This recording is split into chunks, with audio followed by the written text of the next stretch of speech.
ngiyayikhetha inkosi yobuhle bokuphakama. Manazaretha ingcwele umntwana kaMkhwanazi lo guqela intabeni zakwampukunyoni ikhumbula yakhe ithempele. Kosamakhosi nyazwezulu siyabonga lo musa nothando sipha lona singabantwana bakhe nabatsho. Kulo July esingasho sithi uspecial namhlanje. Sesino July ababili Nkosi singababoni. Siyabonga kuqabadele kubagcotshwa bethu bonke ngegaba zabo abazali balabantwana osithume kubo.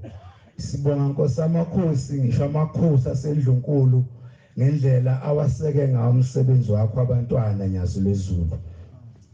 Sibonge nezinsizwa nezintombi ezintsha zaleli bandla ezinikele emsebenzini wakho nyazulezulu. Ithi inkosi lango olunye usuku emzweni nasephakameni ikhuluma ihlangano kaJuly ithi Manazaretha akuyikwenza ngoJuly ozayo sibuye sonke la. Lo July uspecial oqala emva kweminyaka emibili singawuboni kodwa sibuyanga sonke Nkosi amakhosi.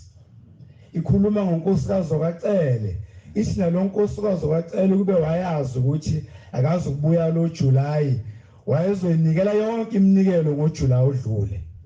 Wayezohamba yonke inkonzo umthandazo ngoJuly odlule. Wayezoyisina yonke imigidi esinwayo. Kuyisikhumbuzo abantwana baNkulunkulu ukuthola lo July akulona iqiniso lokuthi sewuthola futhi nolandelayo konke kuumusa wenkosi unyazulwezulu. Abantwana baNkulunkulu khona indaba ethi ngolunye usuku khona indoda ihamba nemalasi nomntwana wayo omncinyana bahamba bayehlathini bofuna abakufunayo mabehlala phansi kwesihlahla kwase kufika ubuthongo kulona omncane yasisukuma lensizwe ishima lase ngethemba lokuthi izogada lo mntwana. Yasihamba lensizwe ufohloze ehlathini kwathi ngesikhathi sibuya lensizwa lemalasi yasuka ihlangabeza ibomvu igazi ichikizisa umsila.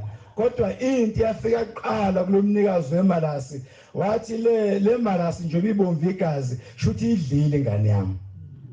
Yona into yafika kuqala wayishayela ukuyibulala abantwana baNkulunkulu isebenzile imalasi kodwa uthi uma sesondela wayithola ingane iphephile wathola kunesilwane esibi ebesihlasela lengane kanti imalasi ibomvu igazi nje ibivikela ingane. Wayishayela ukuyibulala.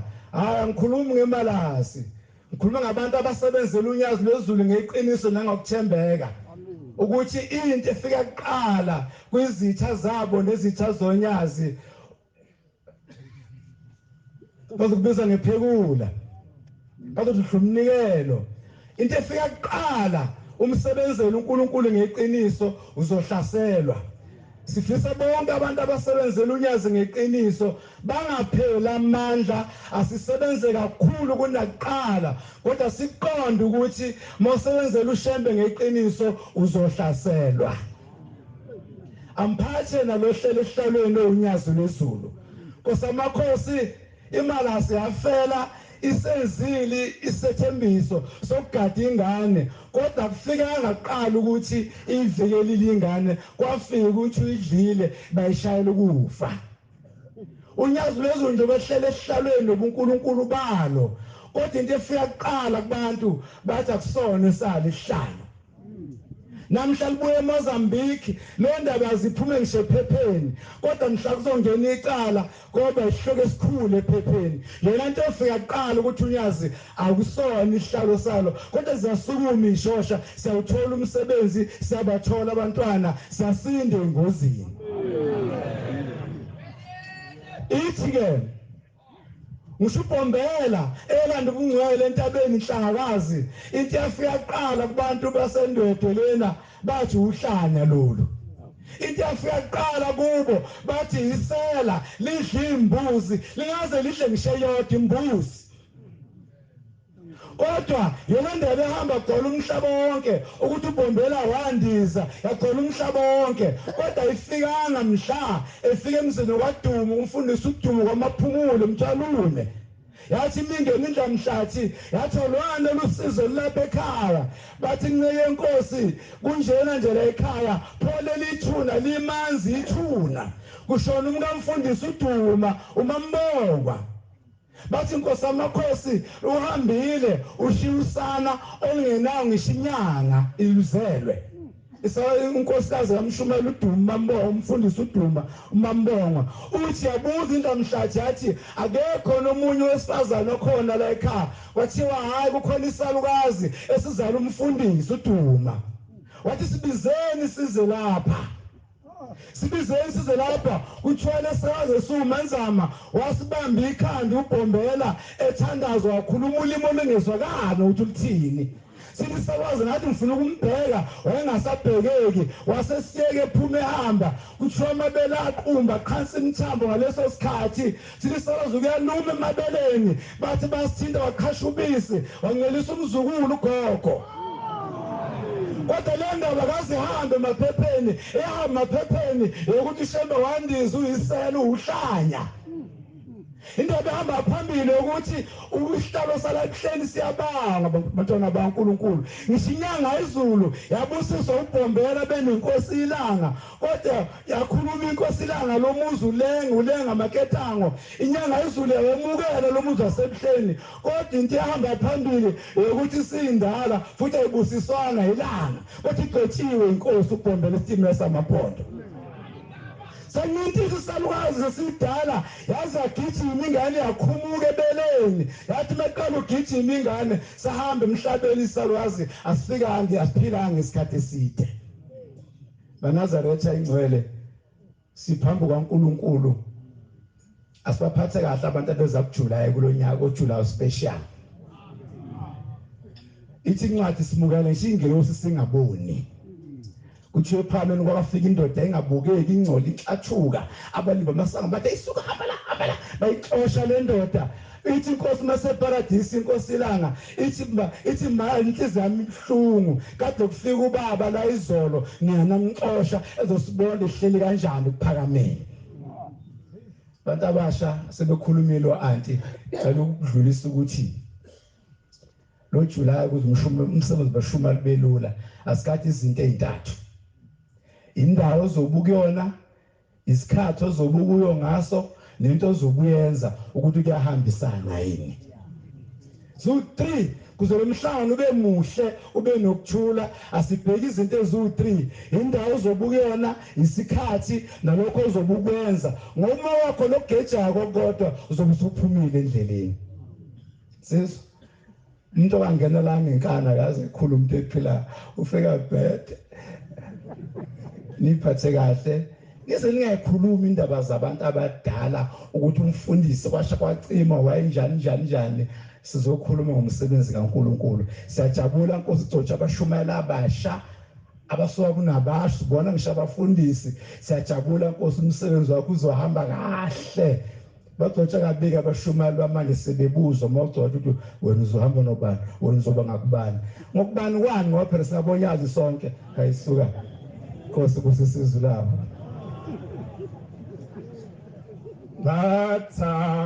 bathe isiphambano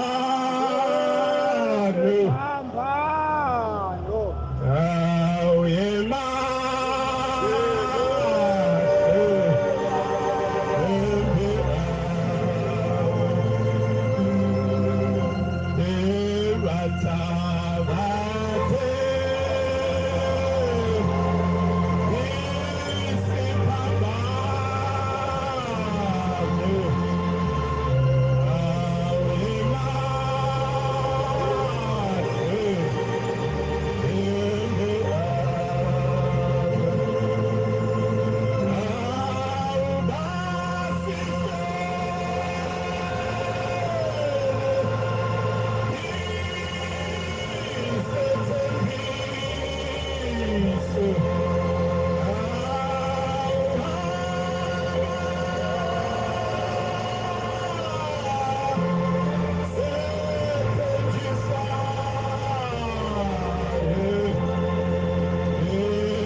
Inkosi yamakhosi uLungisani wakwazindela emampondweni. Nkosi emhleni yakho Nkosi yomzimba wesibili wake Nkosi wacela Jehova abantwana bensimbi ukuba baphume bazungeze umuzi wakho Nkosi. Wawuhlushwa amakati ngaleso sikhathi ayegcwele umzi wasekuphameni. Uma Nkosi ubacela labantwana uthi abawuzungeze lo muntu lo muzi baxosha amakati. Uthi makukhona fire abayohamba bayekuzulu ensimbi abahlambulule. Bahamba abantwana Nkosi bakwenza lokho. Afa amanye baya kuzulu abahlambulule. Wabonga Nkosi wabapha isibusiso. Wathi Nkosi usulapho phakathi kwabangcwele umlapho Nkosi ohlezi khona. Wathi uyabonga abantwana ababulala amakati bekulomuzi. Kodwa into ekuphethe kabuhlungu ukuthi awazi noma imbodla zona ezigcwele kulabantu abalapha phambi kwakho zona zizofa nini. Wathi Nkosi bonke labantu baneimbodla Nkosi eziphikisana nezwi lakho. Uyahluleka ke Nkosi ukufihla uNkulunkulu bakho. Ezintweni zonke Nkosi ozenzayo kodwa uyahluleka ukufihla uNkulunkulu bakho. Uyabuveza Nkosi noma uthi uyabufihla beyavela bona. Ubuvezile Nkosi naseMozambique. Uthi Nkosi mawuwela umngcele ohlukanisa iSouth Africa neMozambique. Uyama Jehova ukhuluma indaba. Uthi niyabona yini ukuthi sengikuphi? Sathi Nkosi wase ubuza Nkosi ukuthi imbangi zami zona zikuphi?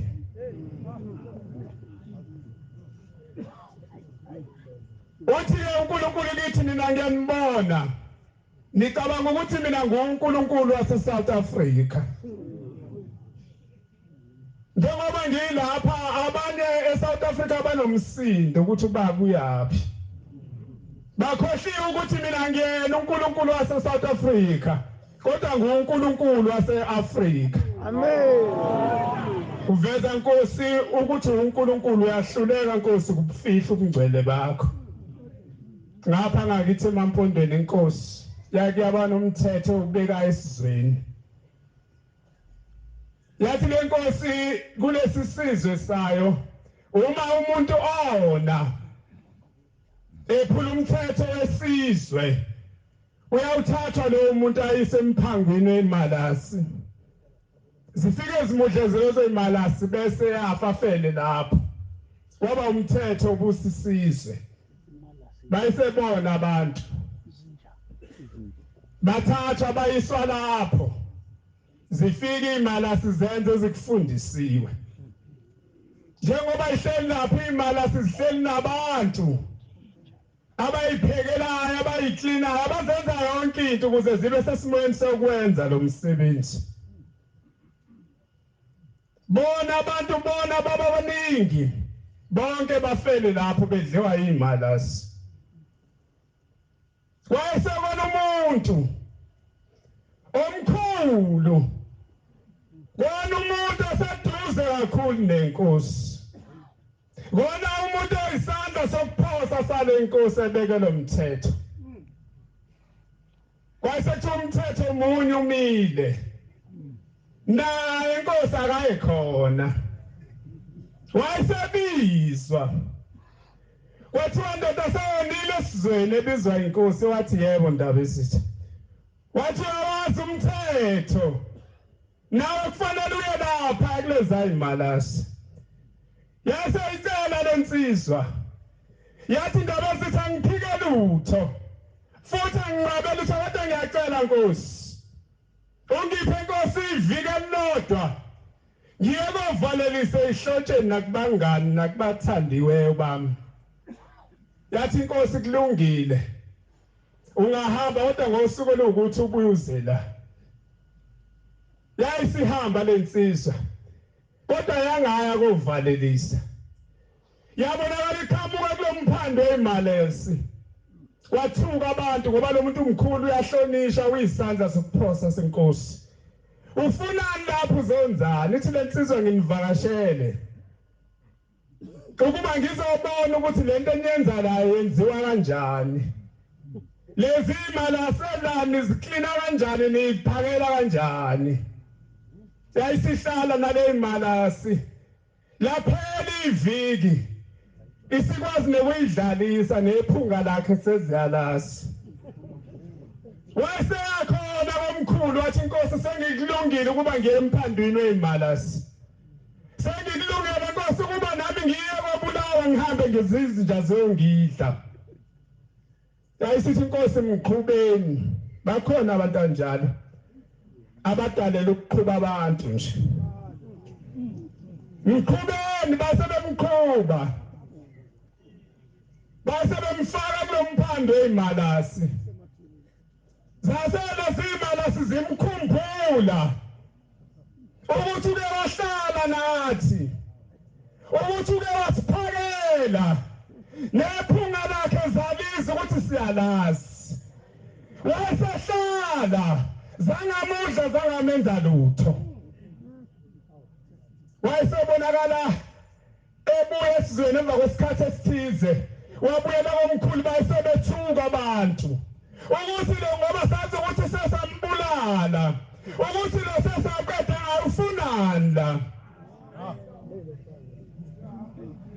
wayesebizwa wathi inkosi hlale nawe inkosi isikhathi eside ngusizo ngisebenza yonke imisebenzi yakho isikhathi eside inkosi ngilapha kulelizwe ngihambile inkosi ngaya kuleza imalasi ngahlala isonto elilodwa kodwa leza imalasi inkosi kuleli sonto zingazile zangangidla zangangenza lutho ngoba zilikhumbulile iphunga lami kodwa kulula kubantu ukuthi noma sebehlele sithi isikhathi evangelini baphosane ezimalasini noma sebehlala isikhathi eside bendawonye kube lula ukuthi bathi ngene emphandini wezimalasi sikuhle Nkosi busise nekuswe kusifanele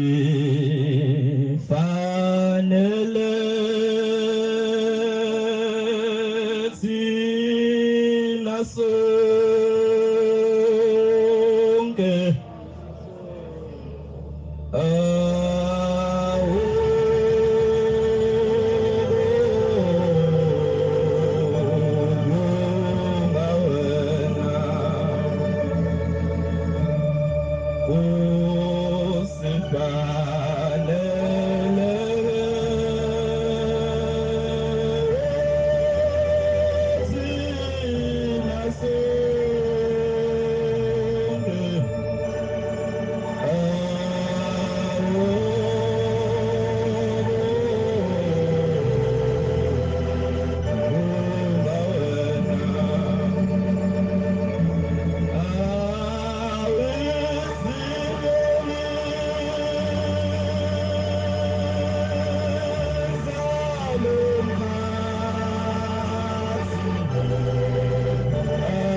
ngiyayikhetha inkosi enkulu yasebusheni waNazaretha unyazi lezulu. Amen. Ngingusanele wakasibiya eintabeni zaseMdlovane eMatimatolo ebongani Thempeli kodwa manje sengihlala eNewcastle. Mayibonge Nkosi. waNazaretha ingcwele lithi iBhayibheli usuku lokufa asilazi nomzuzu asiwazi. Manje nami sengiyabona ukuthi awu nengane encane nje ngaphansi kwami iyakwazi ukufa singcwabe. Besazi ukuthi mhlambe kufa abantu abadala. Nami lami ithuba lokuthi ngihambe ezweni kangilazi. Sengithi ngingajula kanjani leli thuba ngingambongi lo hlele esihlalweni. Wazwa uNkulunkulu nyazi lezulu. Ngiyakuthanda Nkosi. Ngisuke ezweni laseMdlovane eMatimatolo. Abamina abazali bahamba angibazanga. Ngangimncane kakhulu. Nokuhlala nje nabo angibazanga. Ngase ngakhuliswa isalukwazi izala ubaba. Siyagula Nkosi emakhosi asisabona simehlweni ugoqa wami la ngicela ngoba busikhumbule. Sangikhulisa lesalukwazi. Imali ekhaya beyingekho uyacabanga makusebenzisa isalukwazi makuhlala isalukwazi ekhaya ukuthi kuba njani. Ngidliwa impesheni. Imali impesheni imnandi ke mina ngiyayazi ngoba namhlanje ngikhonisile ngaze ngaba nentshebe.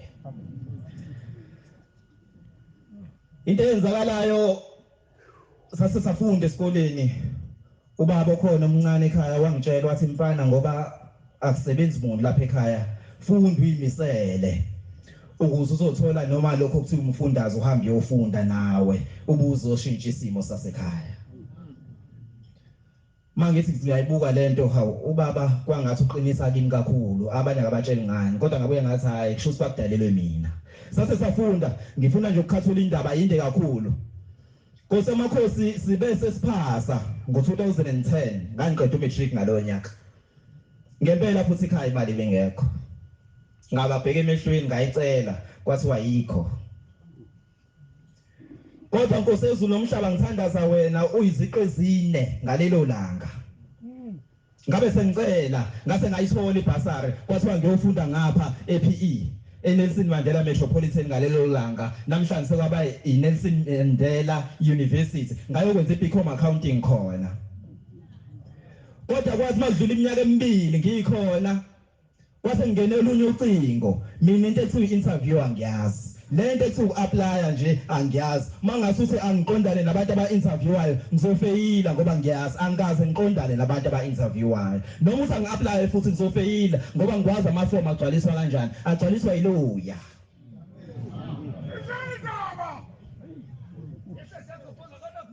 Kwase ngene ucingo kwathiwa sikhuluma noSanele ngathi uye. Kwathiwa why sibokile lama results kwangathi waphasa kahle mfana.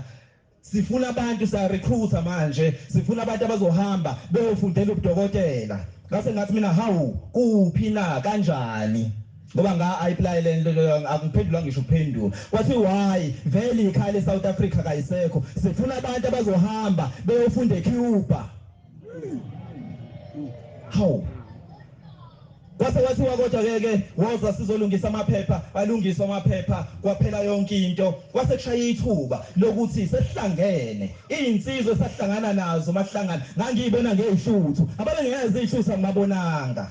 Ngase ngibaqoqa bafowethu ubaba ungapha ngenhla asambini siyobika ukuthi Nkosi amakhosi sibonga ibhasari sesitholile siyahamba sezweni esingalazi siyofunda. Amakhosazana ngwabonanga ngoba khona wayetreshile. Akhona futhi nawe elifakile ibhlukwe. Kanti yala ekhaya asikwazi kwenza lokho. Sakusifika ngase ngicela ngathi kuba umshumayeli wayekhona ngase ngathi ngisicela ukuthi sihambe siyobika kubaba ngoba sithola ithuba elifana naleli sasisadedelwa yasiyabika indaba ukuthi siyahamba siyothola ibhasi laseliphuma izwe elihle lathi nihambe nenkosi inkosi nibusise. Sathi masifika baba khona ngase ngihlangana nabo futhi abafowethu ngathi bafowethu sisitholile isibusiso izwi lenkosi lithe inkosi sibusise. Usethe omunye umfana kaMakhoba eFryhead unami ngihambile ngayocela kubaba ngicela uhambo oluhle uthi wabese ngibuza ukuthi niba ngaki nje banihamba nya lapha yana na. uthi ngibese ngiphendula ngathi inkosi angazi ukuthi sibangake wathi hayi nizofike nibe ba u36 kusho loya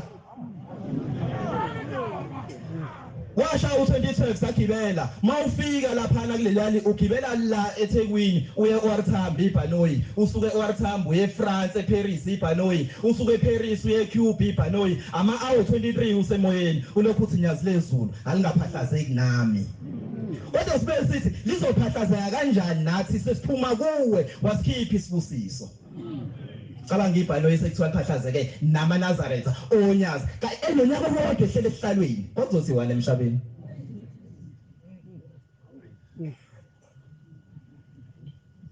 kwa 2013 kwa 2014 kwaphinda futhi kwa recruit eSouth Africa siyahlangana nalabafowethu siyawenza uvuka nathi siyawenza ulala nathi angazi ofunde eThekwini ongasawenza uvuka nathi ongasawenze ulala nathi engasalihambi nesabatha kodwa ufunde eThekwini thina kade sigibela amabhani amathathu sihamba u23 hours emoyeni kodwa besilenza isabatha futhi ekhanda ngikaze ngigunde wathi manje July baka 2014 sesenza umcimbi thizeni sesibafethu so contributor ke otika abanje kambe sibangaki siyasimabala 1 2 3 4 5 safika 36 lavuka leli gama lelana uthi la sunyazi sibaba u36 impela uNkulunkulu nyazi lezulu ngiyabonga Thixo ekhaya kithi namhlanje izindlu kade ziwa kodwa ngeke iphinde ziwe ngoba sekukhona mina uNkulunkulu uphendula umthandazo kagogo zala ubaba ngoba yena ngeke samphendula kodwa umphendule ngami ngiyacela Nkosi ngicela ukuba yigobolondo baba ungisebenzise nasemsebenzini mangingena ngimfishane ngesidumbu kodwa mangingena bayathemba impela baba basuke bobona wena basobe ngaboni mina Nkosi kusise nekuzwile ayohlala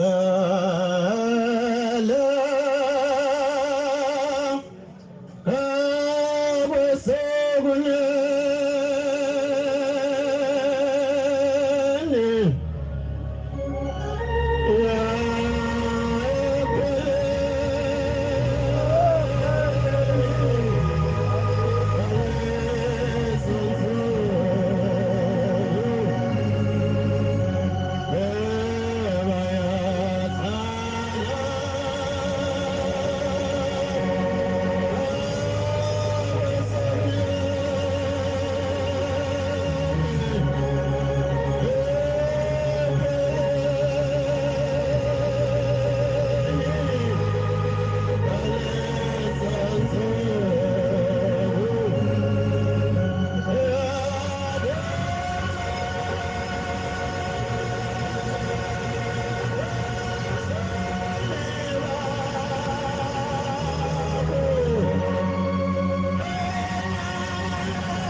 ngiyayikhetha inkosi yakithi enhle mhleni bamaNazaretha onyazi lezulu amen bakhonza abahle enkosini ngiyathuthumela cela Nkosi ngiqinise ithola umntwana wakho lona baba ufika nenkosi wakwangema ezweni lasenhla eNewcastle amen uNkulunkulu omhle oyingcwele ungumsebenzi wakho baba owawenzela abazali bami usabizwa ngenyanga yezulu bacela khona lapha ekhaya bangicela khona lapha ekhaya baba kwangancindwa lutho kwangathiniswa lutho phansi kwaphuma nje igama elilodwa lithi Inkosi ibusise ngizoyithola ingama yomfana nempela kwabanjalo baba ngicela baba ungivumele iminute nje elilodwa Nkosi amakhosi ngibabaza indaba zakho ibe yinye nje ibe yimbili bese ngehlela ngezansi ngidedela abafowethu sekukuningi osukwenzile phambi kwami ngibuka kamehlami noma ngimfishane sake ngelinye ilanga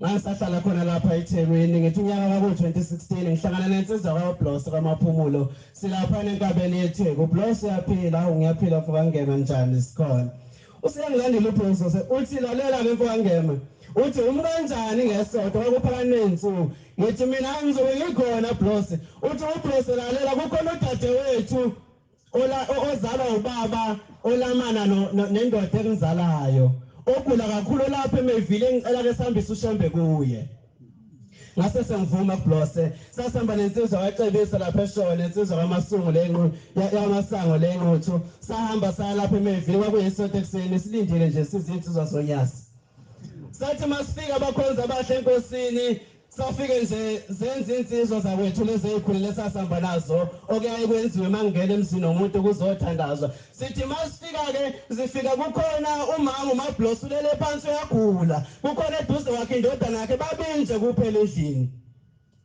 iyachaza-ke le nsizwa encane ithi hayi umama ugula kakhulu ithi le nto mase simvuke kahle kube sengathi uphendukela ngisho la yikhala uthi ukafuna ukubeka wonke amawindi lapha endlini ufuna ukuphuma ngisho ebusuku sasesihlala phansi abakhonza abahle enkosini sathandaza sabiza uJehova oyedwa othemba linye ohlele esihlalweni unyazi lezulu sathi masiqhubeka sithandaza bakhonza abahle enkosini sesithatha ithawula nje phansi sathi moya wakho awuzenkosi baphila abantu bakho wathi uma sithandaza kanjalo wasekhuluma umuntu kumama uMabloss wathi lo muntu hayi Nazareth ayinime wathi mina igama lami nguGezibindi ngiyise wakhe lolele phansi ngathi mangiphenduka ngibhuka uBloss wathi uBloss impela ngiyamazi ubaba impela lamanani ubaba usahambe emhlabeni kodwa wayengakholwa kuleli bandla kodwa wathi mayisibiza wathi Nazareth okusho ukuthi lapho khona ubaba uBloss ikhona into efana nathi ebizwa ngamaNazareth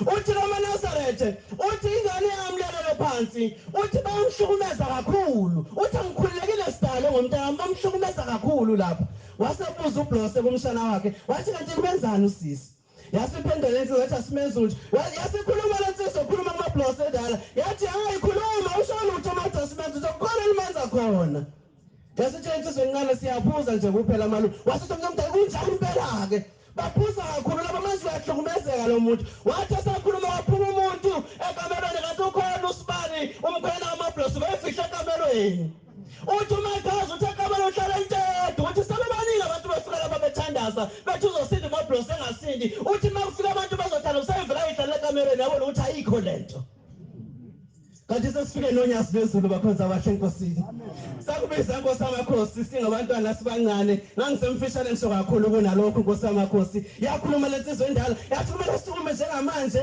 ahamba ekhaya ayocela intethelelo ngoba uvele wasuka lotshela ngenkomo eyodwa ithe vo wazohlala emayivili kwangafanele wasekhuluma uBloss wathi ayiyazi impela le nkomo yayiyodwa kuthi uGwini igama la uthi ngoGwini nje yedwa wasekusho ukuthi akasuke ekhaya azohlala emayivili ngoGwini nje yedwa wasinda nkosi amakhosi ngalelo langa mhlawumbe ukhona nangaphakathi kwabangcwele lapho umama uMabloss uyaphila nkosi amakhosi namhlanje siyakubonga nyazi lezulu ngiyacela nkosi amakhosi ukhumbula abazali bami baba lapha bakhona sakhula nkosi ngomudo ulobe emthandazweni wakho esabatha ku17 uthi nje akekho ubaba wasidalayo akekho nomama wasincelisayo konke kwenziwa ngoJehova kuphela sakhula baba sihlanu sibambile nje kulo wethemba kwangekho mfuyo ngekho mbuzi ngekho umuntu egcikeni sabambelela nje nkosi amakhosi lapho namhlanje kunjalo sicela inkosi uhlale nathi njalo sithande izwi lakho ube ngakithi ayibonge inkosi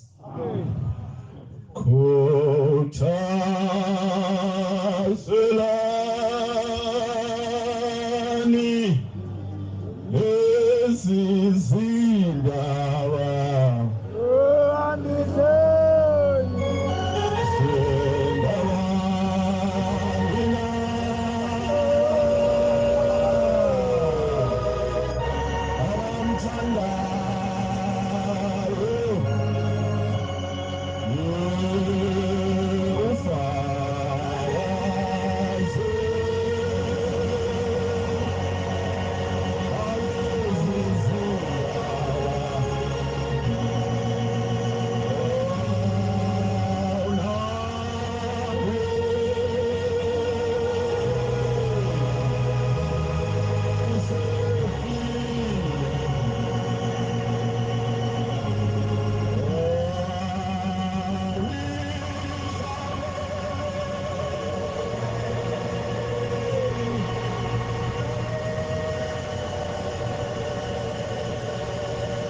ngelihle chibi lethu lokugeza izono zethu siphambi kwakho Jehova mphefumulo ngiyakhetha nyazi lwezulu amen usiphiwe lo wakazungu kulolizwe lasendoda Jehova ngizokhuluma indaba yakhe yodwa Nkosi yinhle Nkosi indaba kunofakazi abaseduze lapha ezweni laseGoli khona insizwa kwamavusi khona la iphoyisa lensizwa ngolilo suku ithi zungu Uthunyeza ngazi nganikani ngoba nokukhuluma nginamahloni ngiyamkhulumela Jehova yakusaba Nkosi ukukhuluma uthi balithole ithuba zongalombabazo uNkulunkulu wangenzela ukukhuluma Nkosikazi wami uthi wathi ngo-2015 Nkosikazi wami eyoteta esibhedlela uthi wayesebuya uthi masesibuya ngiyomlanda wasethi wathi ngiyashiselwa baba wasebusela imoto eceleni mayibusela imoto eceleni nje wasephalaza igazi leza mawali igazi ngomlomo uthi ngase ngimphephetha wathi ngiyashisela ngivula amawindo onke uyayijikisa imoto ngamisa esibhedlela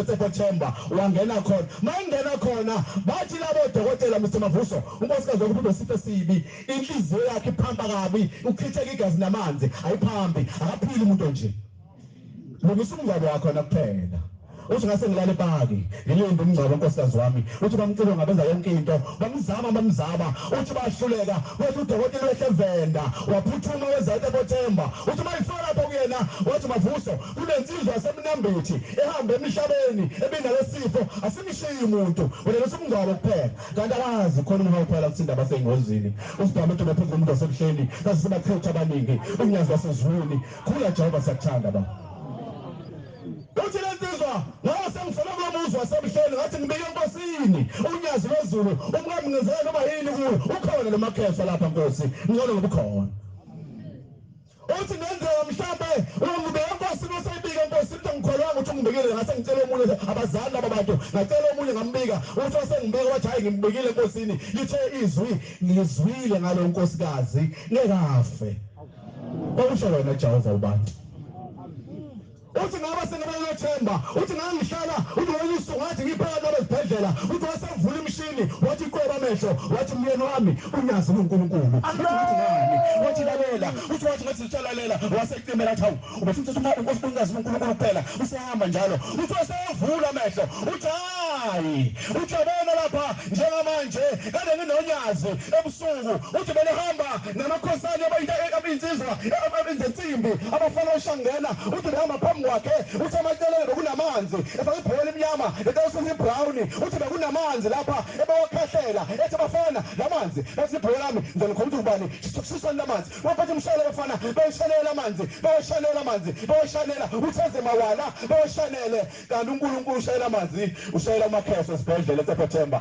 ukhona uyaphila uthi wathi bese fika lapha kudokotela wathi udokotela Mr Mavuso ngiyazi ukuthi Nkosikazi wakho wahamba wathi awukhona uthi kanjani uthi uyaphila uthi weza naye bathi nalo lepatient lemlingo ngawe nyazi wezulu ezweni elithize kwaba khona abantu umuntu wabani wasela ngokuthakatha wakutholakala ubufakazi bakhe ukuthi ababulala abantu wonke umndeni wodwa wasala insizwa yodwa kulelizwe leli khaya yaba yinye uma isele insizwa walofana umuntu ngempela babulele washona umuntu umthakathi iqala emhlabeni yahlala insizwa nayo yasihamba emhlabeni yasimfika emzini okhazimulayo engaphakathi komuzi yathi hawu ufunani lapha wena ngoba wabulala abazali bami abekho abazali bami ngawe uhlaleleni lapha uthi lensizwa hawu ngiyakuzwa okushoyo kodwa ngithe mangisakubalindi bomuzi bathi angingene ngifanele ukungena ngaphakathi ithi ngoba sengena ngahlala ngaphakathi ithi hayi wena ufanele wasebakhona imvunge ezulwini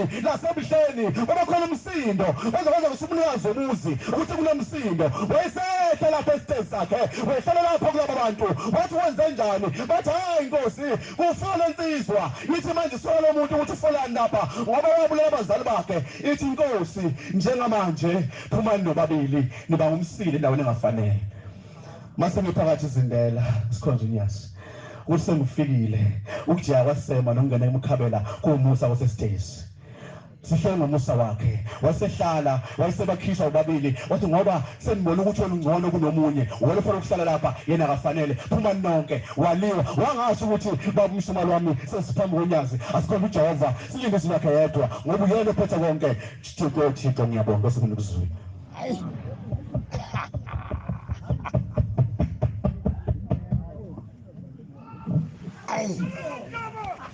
Siyabonga ukufakaza